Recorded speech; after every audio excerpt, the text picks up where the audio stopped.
Karena itu kan saya pernah mengatakan, ada orang mengajar dalam sehari 5 kali.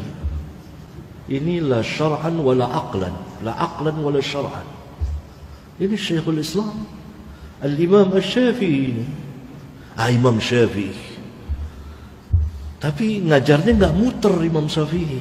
Di tempat itu. Tempat itu. Habis selesai salat subuh, dia mengajar apa misalnya Quran. Datanglah orang-orang yang belajar Quran. Sampai mungkin terbit matahari atau lebih, kurang lebih dari itu.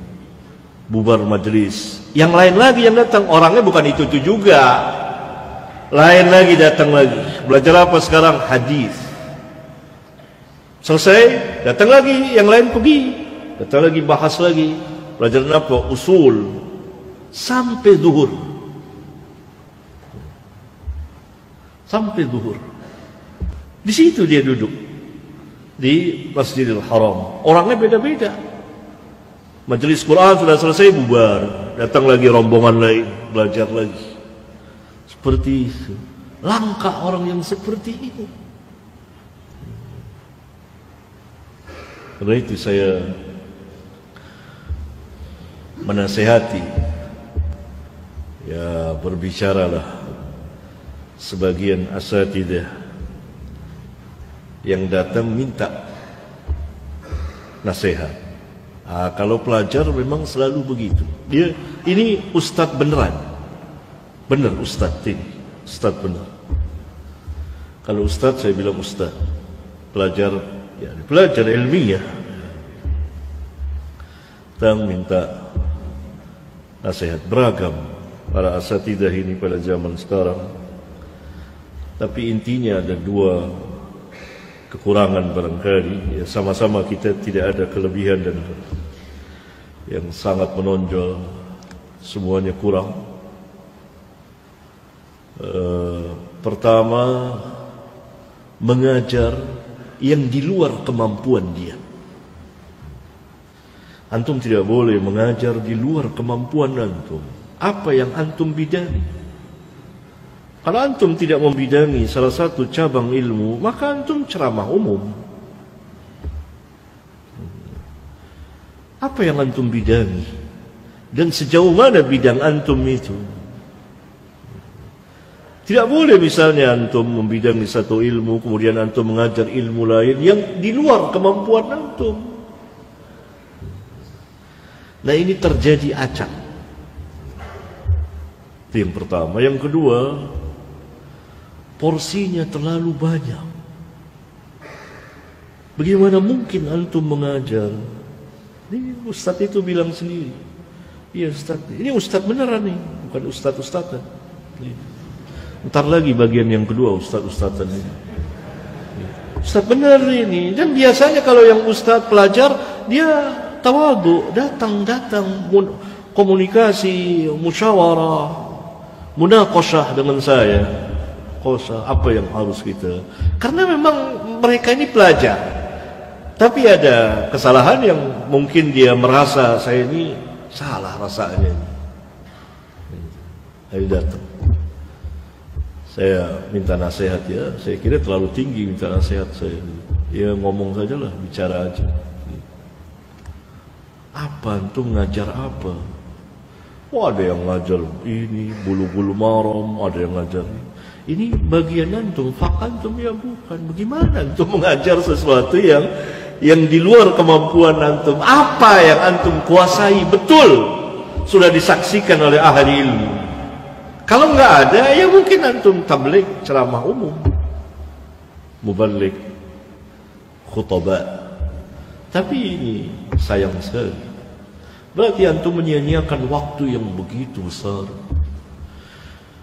Yang kedua, terlalu banyak mengajar dalam sehari berapa. Ada sampai itu Ustaz saya sendiri.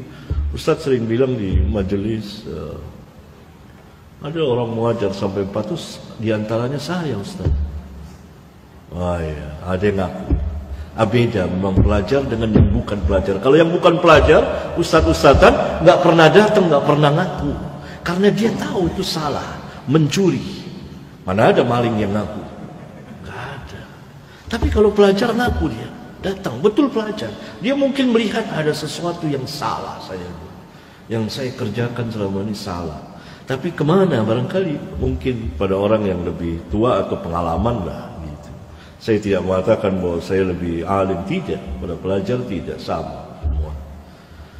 Yakni saya tuh, kenapa antum kok sampai 4 kali dalam sehari? Ini la aqlan wala syar'an. Syekhul Islam Imam Syafi'i, Muhammad bin Idris al-Imam orang Quraisy. Iya, harus. Pada yang lain saya katakan pilihlah pelajar atau ustadz yang sudah mapan mutqin. Memang dia ustadz, disaksikan oleh ahli ilmu, dia ustadz. Saya katakan antum pelajar ilmiah.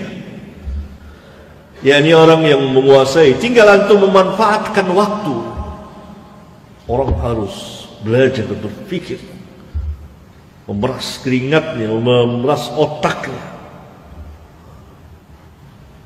Antum pilih salah satu masjid, kalau antum punya masjid, antum mengajar di situ, jangan kemana-mana.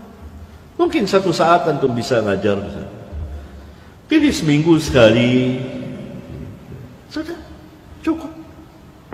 Orang bisa datang ke antum, bukan antum mendatangi orang-orang berkeliling sehari 4 kali, 5 kali. Sehingga nanti tidak terasa antum menjadikan dakwah ini sebagai pokok ma'isyah, penghasilan antum. Bukan sebagai far'un, tapi pokok. Antum mengajar di sekolah, ya setiap hari sekolah, di pesantren, di madrasah, di perguruan tinggi. Antum ngaji itu tentu seminggu berapa kali ya kan? Itu sekolah nggak apa-apa, di kelas antum belajar. Ya atau antum muter ke sana setiap hari. Ini jadwal dari jam 8 sampai jam 10 sampai jam 12, nanti jam 2 sampai jam 4, nanti lagi. Ini pekerjaan. Begitulah kurang lebih dialog saya dengan yang memang pelajar ilmiah banyak. Lagi yang mengatakan lagi yang ketiga, gak tahu dakwahnya apa. Apa Ustaz yang harus saya dakwakan? Gitu. Apa yang harus saya dakwakan? Ini Ustaz benar pelajar, bisa bahasa Arab, bisa belajar ulum Islam. Saya bilang tentu dia akan lepas dari al-manhaj wal aqidah. Jangan ya mas, seperti misalnya, ya saya tidak mengatakan langsung itu, tapi kan sebagian ceramah cinta-cintaan apa. Ya. Dan jangan terpengaruh oleh orang-orang awam, ibu-ibu terutama dan lain sebagainya. Begitulah. Nah itu yang ustaz, yang pelajar ilmiah, dia datang, dia SMS, dia dialog, sering dialog dengan saya. Karena memang pelajar. Kalau pelajar itu tidak ada rasa malu, karena dia tidak mencuri, dia tidak menipu. Nah, yang bukan pelajar tidak mungkin datang kecuali saya panggil. Tidak akan mungkin. Itu sifat perbedaan yang asasi. Tidak mungkin akan mengaku. Beda dengan pelajar. Pelajar asli dia datang, dialog, munaqashah. Rasanya ada yang salah saya. Tapi dia belum tahu apa kesalahan saya ini, kebablasan dalam dakwah, sehingga dia tidak. Bahkan sebagian saya waktu itu mengatakan, antum minim, antum mutalaah berjam, bahas, antum belajar, sehingga antum memiliki ilmu. ilmu. Dia harus cerdas. Ada yang memang bukan ustaz, bukan pelajar ilmiah, tapi mustami seperti antum, seperti ini. Ya, sebagian dari antum mustami, dengar. Ini mengajar, ini bala, musibah di dalam Islam. Tidak boleh, haram hukumnya. Dan orang-orang awam harus tahu, tidak boleh manggil mereka karena terbebani mereka. Dan ini bala bagi dakwah, tidak boleh sama sekali. Kalau yang pelajar saja tadi ada kesalahan, semua kita ada kesalahan, kelemahan. Apa yang harus perlu pengalaman? Ini dakwah berat, ilmu ini berat. Ada firman Allah, inna sanulki alaika qawlan thaqila. Perhatikan surat Al-Muzammil. Inna sanulqi alaika qawlan thaqila. Sesungguhnya kami akan memberikan kepadamu perkataan yang sangat berat. Para mufassirin berbeda dalam menafsirkan thaqilan.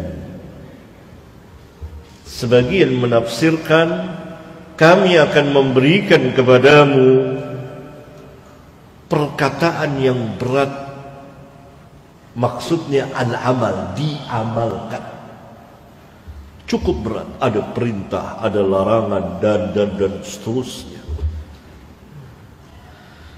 Sebagian menafsirkan bahwa perkataan itu sendiri berat, yakni Al-Quranul Karim. Dua tafsiran ini sahih, karena sifat dari thaqilan seperti itu. Sehingga pernah Zaid bin Thabit, kita sudah baca hadisnya di Bukhari, ketika turun wahyu, paha Nabi di atas paha dia, dia katakan hampir remuk paha saya. Berat betul Al-Quran. Berarti ilmu ini berat, dakwah ini berat, bukan serampangan sembarangan orang.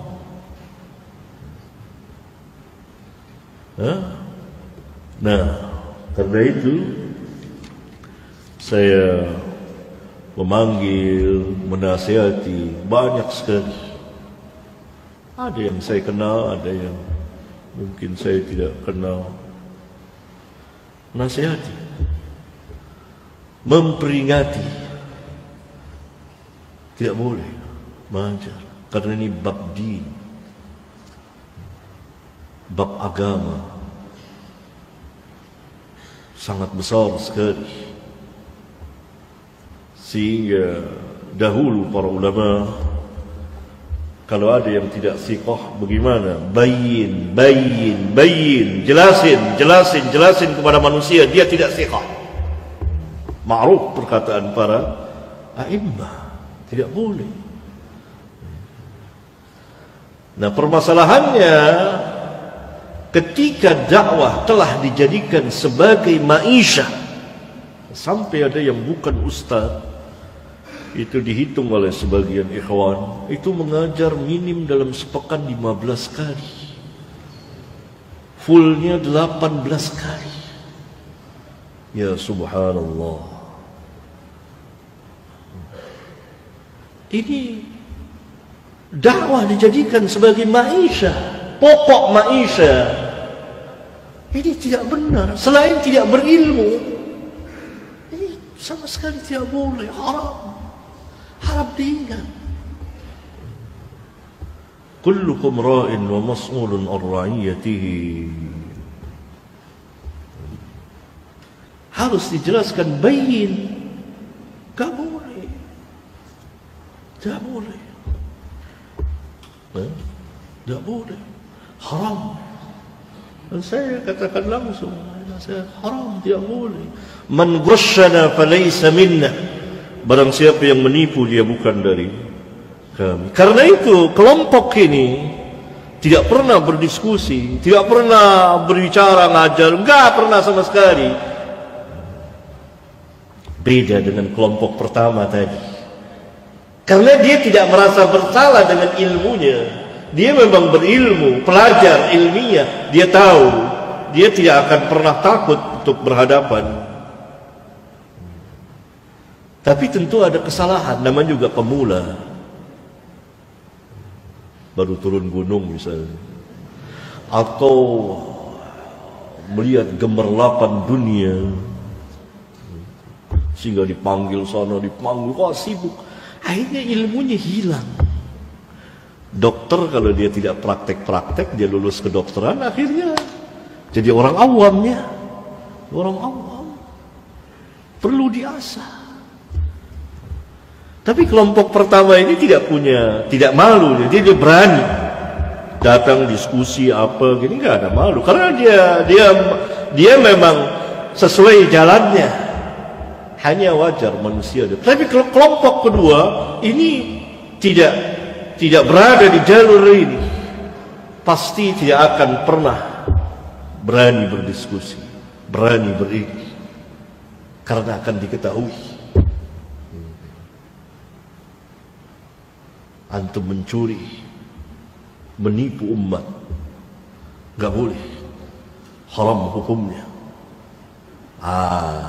Begitu, ya.